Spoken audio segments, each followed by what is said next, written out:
झारखंड के बजट की, जी हां, हमिनकर बजट यानी कि हम लोगों के बजट की विधानसभा में वित्त मंत्री रामेश्वर उरांव ने 1,16,418 करोड़ का बजट पेश किया है। सदन में उन्होंने कहा कि आर्थिक विकास दर 7.8 रहने का अनुमान है। हमिनकर बजट पोर्टल से सुझाव लिया गया है। हमिनकर बजट यानी कि स्थानीय भाषा में कुड़ुक भाषा शायद या एक झारखंड का रीजनल लैंग्वेज है। हमिनकर बजट यानी कि हम लोगों का बजट, तो उसके लिए एक पोर्टल, एक ऐप बनाया गया था और उसी में सुझाव लिया गया था। पटमदा और पलामू में मेगा लिफ्ट सिंचाई परियोजना प्रस्तावित है। इसके तहत पटमदा में और पलामू में उन्होंने बताया कि जल संसाधन के लिए 1,964 करोड़ का बजट दिया गया है, बजट एलोकेट हुआ है। पंचायती सचिवालय सुदृढ़ीकरण योजना की राज्य में शुरुआत होगी। 15वें वित्त आयोग अनुदान मद में 1,307 करोड़ प्राप्त होने की संभावना है। पंचायती व्यवस्था के लिए 1,968 करोड़, पेंशन योजना के लिए 2,131 करोड़। रामेश्वर उरांव ने कहा कि केंद्रीय सहायता से 16,438 करोड़ मिलने का अनुमान है और केंद्रीय करों में राज्य की हिस्सेदारी के रूप में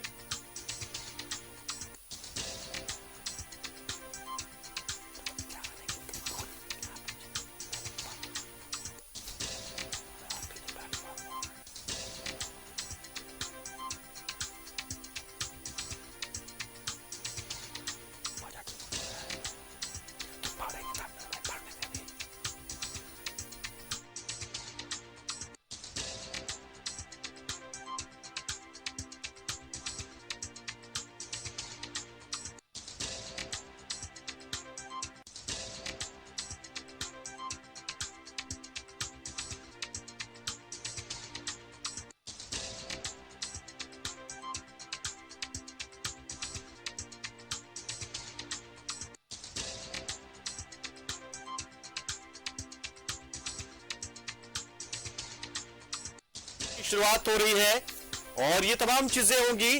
तफसील से जानकारी लेने के लिए रुख करते हैं हमारे सहयोगी विपिन का, और विपिन से जानते हैं। विपिन, देखिए हर बार हम देख रहे हैं कि नए आकार में हमारा बजट पेश होता जा रहा है। पिछले साल की बात करें तो 1,01,101 करोड़ का था और इस बार ये 1,16,000 करोड़ के आंकड़े को पार किया है। जाहिर सी बात है आकार बढ़ रहा है, जिसका मतलब साफ है कि सरकार भी अपने जो कामकाज है, योजनाएं, उनके आकार को बढ़ा रही है, उनके लिए एलोकेशन बढ़ा रही है।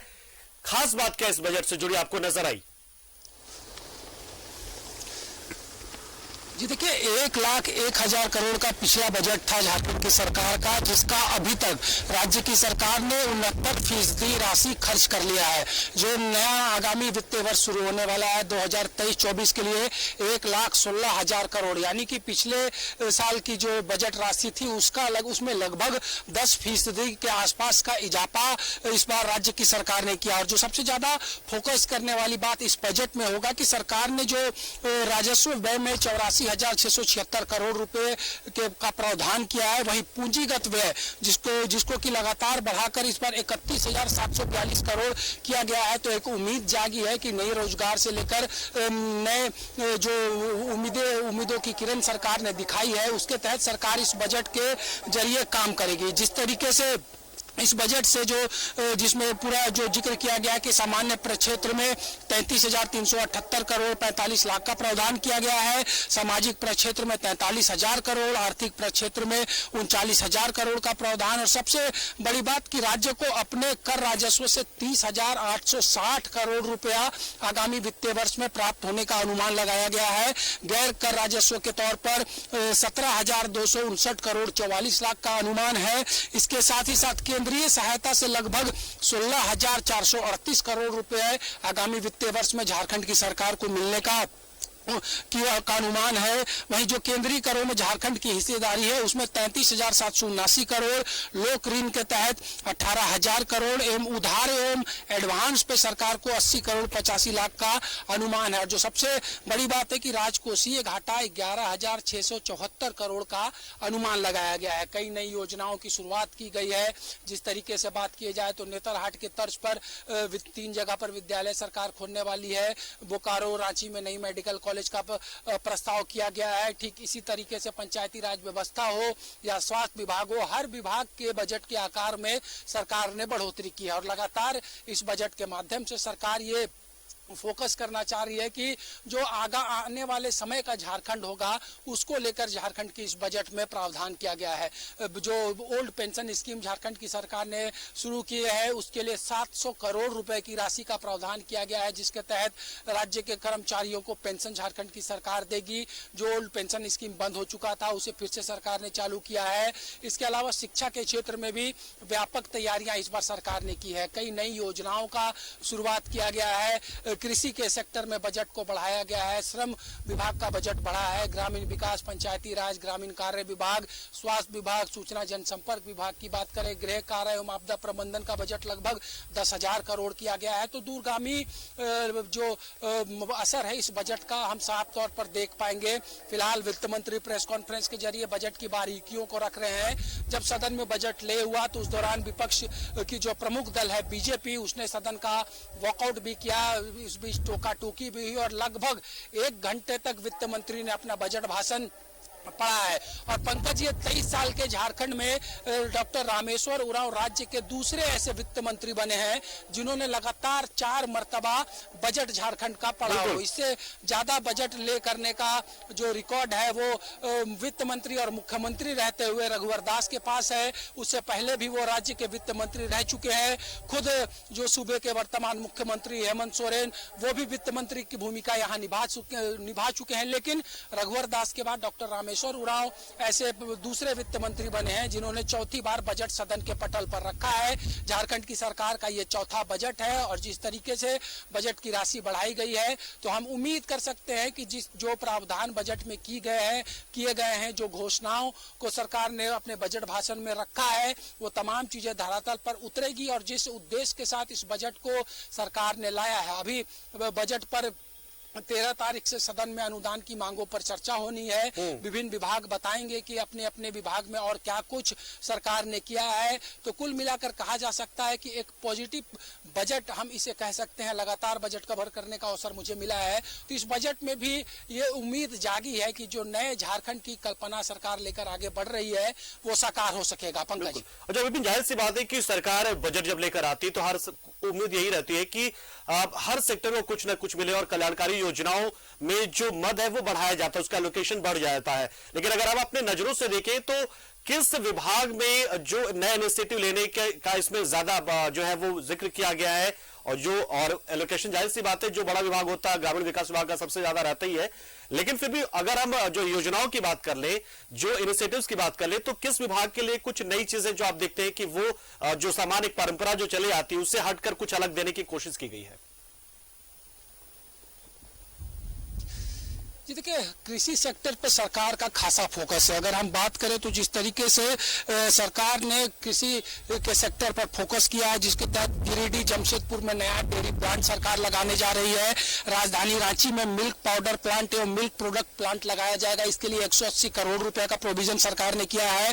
जो राज्य के दुग्ध उत्पादक है उनको ज्यादा से ज्यादा प्रोत्साहित करने के लिए अब सरकार उनका जो प्रोत्साहन राशि है उसे बढ़ाकर 3 रुपए प्रति लीटर सरकार ने किया है। इसके अलावा फसल सुरक्षा कार्यक्रम नाम की एक नई योजना की शुरुआत हो रही है। झारखंड राज्य मिलेट मिशन की शुरुआत सरकार ने किया है। मुख्यमंत्री पशुधन विकास योजना के लिए 300 करोड़ का प्रोविजन है। ये वो योजना है जिसके तहत ग्रामीण अर्थव्यवस्था को भी सरकार मजबूत कर पाएगी।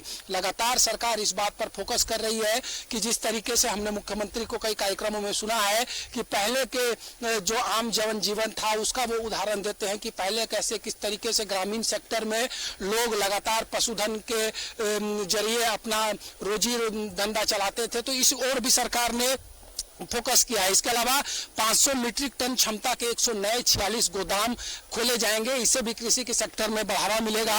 100 मीट्रिक टन की क्षमता के 566 गोदाम सरकार ने खोलने का लक्ष्य रखा है। तो कृषि सेक्टर में सबसे ज्यादा फोकस हम कह सकते हैं कि सरकार ने किया है। बिरसा सिंचाई कूप संवर्धन मिशन योजना की नई शुरुआत झारखंड की सरकार कर रही है।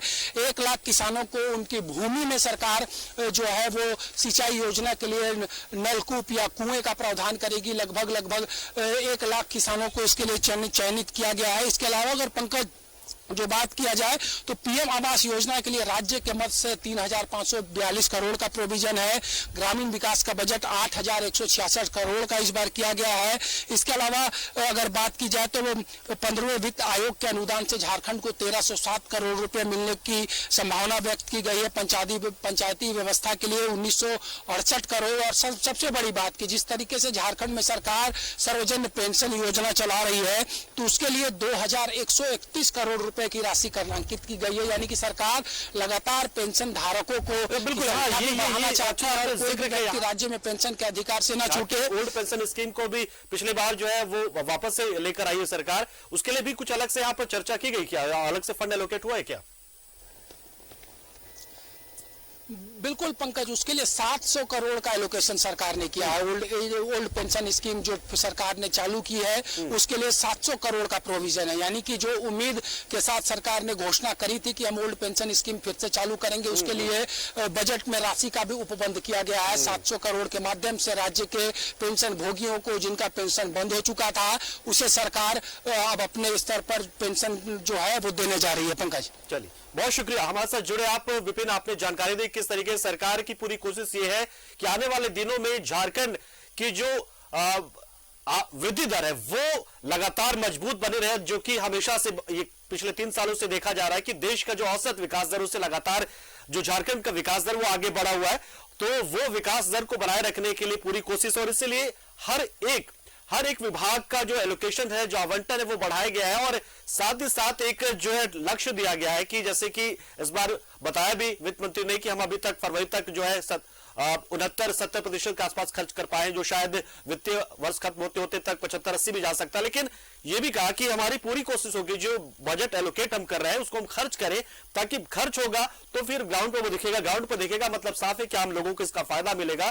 तो उसी तरीके से हम बजट पेश कर रहे हैं। तो ये 1,16,000 करोड़ का भारी भरकम बजट पेश किया गया।